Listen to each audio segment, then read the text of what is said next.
Abakyala mu Uganda be bakyasinze okukosebwa obutabanguko mu maka ensangi zino. Emize egy'enjawulo egityobola eddembe ly'abakyala mu Uganda mulimu obuliisamaanyi, okukekejjulwa mu bitundu byabwe eby'ekyama, okukakibwa omukwano wamu n'okubafunyisa embuto nga tebeeyagalidde wamu n'ebikolwa eby'obutemu.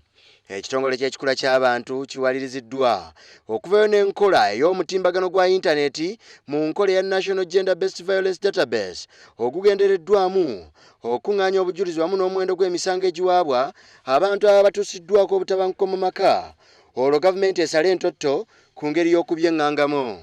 Gender-based violence is going to be consolidated, and districts will now upload on a daily basis the incidences of gender-based violence in their areas.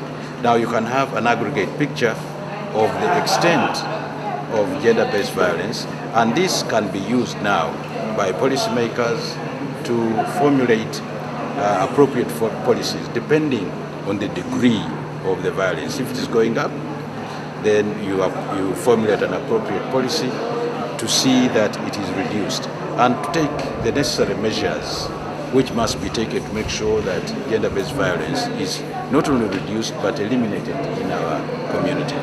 So this is a very important innovation, and I think it will go a long way also in informing people about the gender-based violence, its causes, where it is most prevalent, and therefore what action, practical action plans, points ought to be taken to make sure that it's eliminated. Mu kiseera kye kimu, Ministry evuddeyo n'enkola ey'okukwatagana n'ebitongole eby'amawulire okulaba engeri gye bagenda okulwanyisaamu obutabanguko mu maka wamu n'okuwaba emisango egiba giguddewo mu maka mu biseera bino.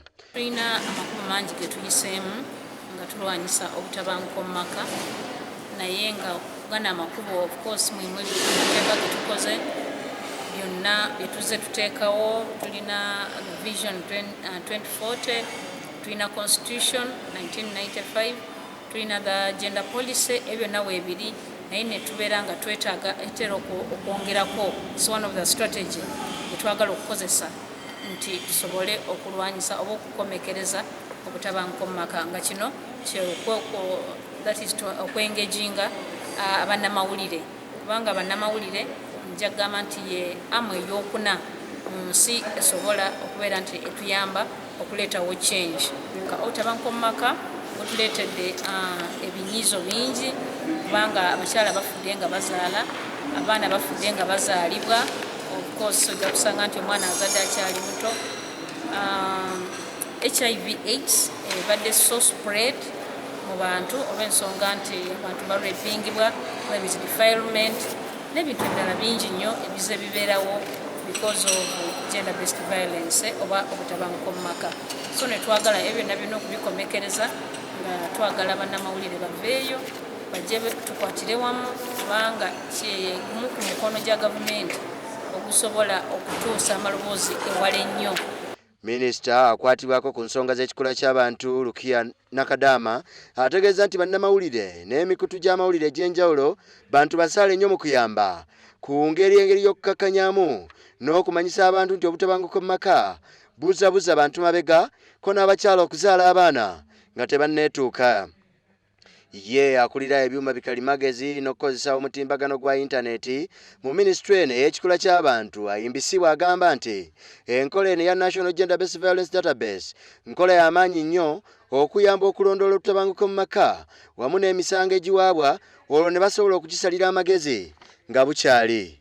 Ayimbisibwa agamba nti enkola eno yakutandika ne disitulikiti ntono ddala ezisinga okubeeramu emisango gy'obutabanguko mu maka, era nga disitulikiti y'e Namutumba yakuteekebwa nnyo ku mwanjo kubanga yesinga okubeeramu emisango egiwaabwa mu kutyobola eddembe ly'abakyala mu maka wonna. Kaweesa Lwama, WBS TV, Kampala. Has recorded the highest number of instances. We have Kamuli has also done the same.